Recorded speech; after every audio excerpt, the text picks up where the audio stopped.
मधुबन गांव एक छोटा सा शांत और हरियाली से भरा गांव था। लेकिन यहाँ के किसान बहुत गरीब थे। इन्हीं किसानों में से एक था रामू, जो अपनी पत्नी सरला और बेटे मोहन के साथ एक छोटी सी झोपड़ी में रहता था। रामू दिन रात मेहनत करता, लेकिन खेतों की उपज इतनी कम थी कि परिवार का पेट भरना बहुत मुश्किल था। एक दिन रामू अपने खेत में काम कर रहा था कि अचानक उसने झाड़ियों में फंसी एक दुबली पतली गाय देखी। गाय बहुत कमजोर थी। रामू ने दयालुता दिखाते हुए उसे अपने घर ले आया और उसकी देखभाल करने लगा। कुछ दिनों में गाय स्वस्थ हो गई और उसने दूध देना शुरू कर दिया। लेकिन यह कोई साधारण दूध नहीं था, यह सोने जैसा चमकता था।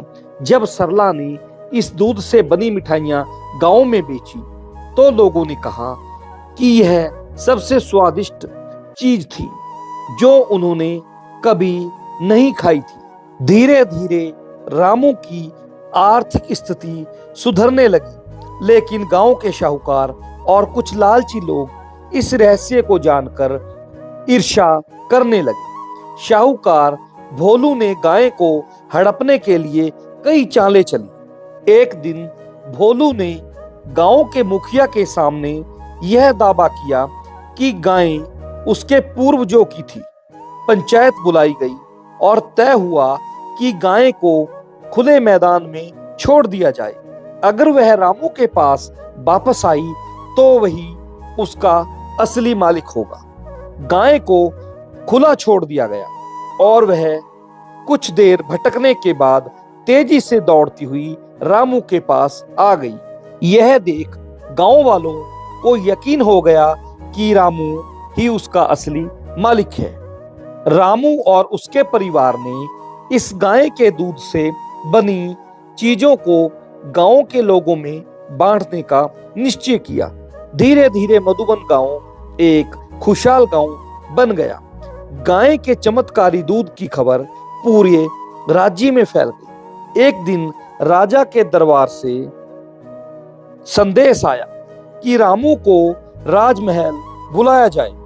रामू डरते डरते महल पहुंचा। राजा ने उसे सम्मानित किया और उसकी गाय के बारे में जानना चाहा। राजा के कुछ दरबारी रामू की गाय को हथियाने की योजना बनाने लगे। उन्होंने राजा से कहा कि इस जादुई गाय को राजमहल में रखना चाहिए ताकि पूरे राज्य का भला हो। राजा असमंजस में था।